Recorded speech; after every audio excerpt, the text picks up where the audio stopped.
Video ini diajarkan oleh Papi Kim yang beragama Kristen dan beretnis Tionghoa. Bagi yang tidak cocok, skip aja. Halo Papi, ini anak kesayangan Papi mau bertanya, bagaimana sih caranya kita tahu bahwa kita sudah berjalan di dalam kehendak Tuhan? Dan bagaimana kita bisa beradaptasi dengan lingkungan sekitar? Halo, sayangnya Papa. Thank you ya sayang untuk pertanyaannya.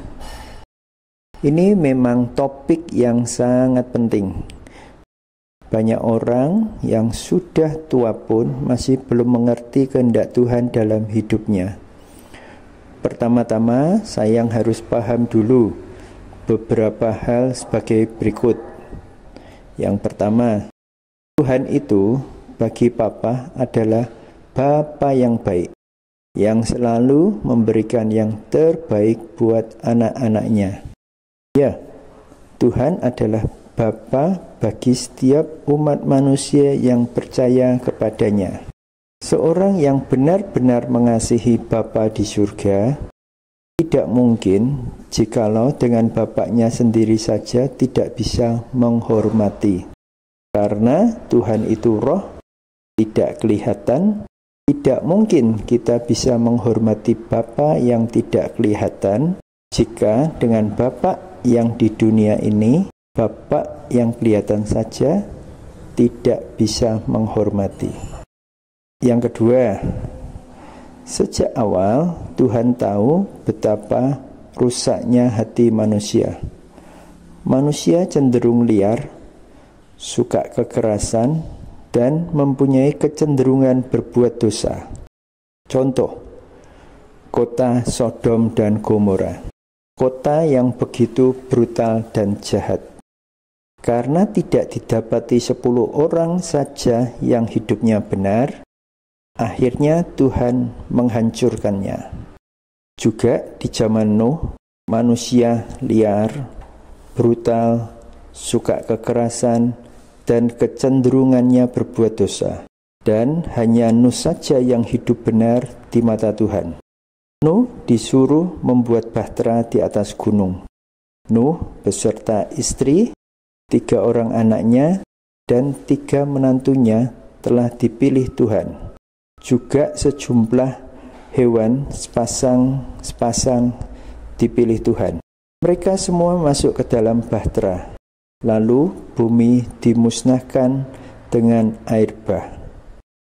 Tetapi karena manusia sejak zaman Adam dan Hawa sudah memiliki benih dosa, maka cepat atau lambat dosa akan berkembang lagi.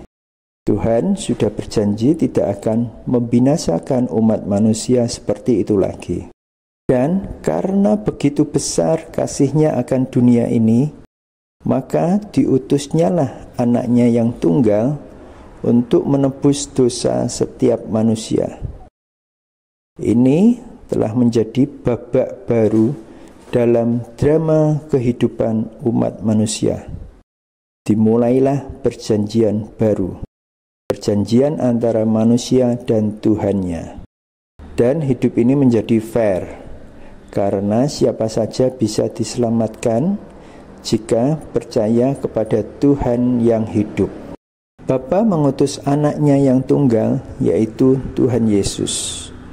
Lahir sebagai anak manusia, menjadi tumbal untuk menebus semua dosa umat manusia.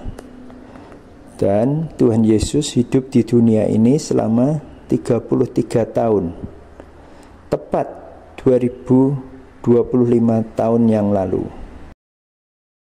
30 tahun persiapan, 3 tahun mengajar dan mempunyai 12 murid. Lalu beliau wafat, disalibkan, 3 hari kemudian bangkit dari kubur. Lalu naik ke atas awan-awan dan turunlah Tuhan Roh Kudus sebagai penolong umat manusia saat ini. Jadi, Papa mendapatkan hikmat level 3 ya dari Tuhan Roh Kudus. Dan di akhir zaman nanti, Tuhan Yesus akan datang kembali kedua kalinya. Sama seperti beliau naik ke atas awan, tepatnya di sekitar atmosfer bumi. Tuhan Yesus akan kembali.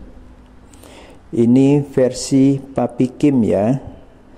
Tuhan Yesus akan menjadi banyak seperti satelitnya Starlink atau satelitnya Cina, mengelilingi bumi yang bulat. Bisa terlihat dari sisi manapun di seluruh penjuru bumi, karena hanya beliau yang omnipresent. Nah, saat itulah baru terjadi ayat yang mengatakan, semua lutut akan bertelut dan semua lidah akan mengaku bahwa Tuhan yang hidup adalah Tuhan Yesus. Disinilah semua orang A, B, dan C akan mengaku bahwa Tuhan Yesus adalah Tuhan yang hidup. Tetapi semuanya tergantung Sang Sutradara Agung. Ada ampunan atau tidak lagi bagi yang mencemooh beliau? Kita harus selalu ingat, beliau adalah Sang Sutradara Agung. Cerita hidup ini ya harus sesuai dengan skenario Sang Sutradara Agung. Jadi yang menolak akan menjadi penentangnya atau orang-orang C. Tuhan siapkan hari malapetaka. Yang ketiga, Tuhan memberikan kehendak bebas kepada setiap manusia. Ada yang memilih percaya kepada Tuhan yang hidup, yaitu orang-orang A. Ada orang yang percaya kepada ilah-ilah, yaitu orang-orang B. Dan ada juga yang tetap seperti orang zaman dulu, yaitu menjadi penentang Tuhan, orang-orang C. Papa mau jelaskan sekali lagi lewat 3 kelompok manusia ini. Tuhan sangat fair. Papa punya sebuah ilustrasi supaya mudah dipahami. Bayangkan ada seorang bapak yang penuh kasih, mempunyai 3 orang anak. Beliau tidak memaksa anak-anak mereka, tetapi memberi kebebasan atau kehendak bebas kepada tiap anak-anaknya untuk memilih jalan hidupnya. Anak C menolak percaya kepada bapaknya, hidup dengan caranya sendiri, bahkan menghina ajaran dan menolak bapaknya. Anak ini anak durhaka.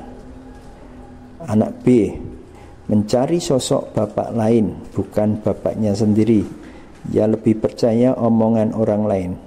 Ini orang bodoh. Dan anak A, dia mempercayai bapaknya, mendengarkan dan merenungkan nasihat bapaknya siang dan malam. Ini anak yang berpengertian. Percaya apapun yang dia lakukan bersama dengan sang bapak pasti akan berhasil. Kalian bisa bayangkan siapa yang akan disayang bapaknya? Tentu saja si A. Memang peluang untuk menjadi kaya dan sukses dimiliki oleh si A, B, dan C. Ini butuh penjelasan tersendiri. Tetapi jika kita menjadi orang-orang A dan bapak kita yang memiliki segalanya, maka apa saja yang bapak mau pasti diberikan kepada anak-anaknya. Masalahnya sesuai dengan kehendaknya atau tidak. Jika kita bisa melekatkan hati kita kepada Bapa di surga, maka apapun yang ada di tangan kita bisa dibuatnya berhasil. Karena beliaulah pemilik alam semesta ini.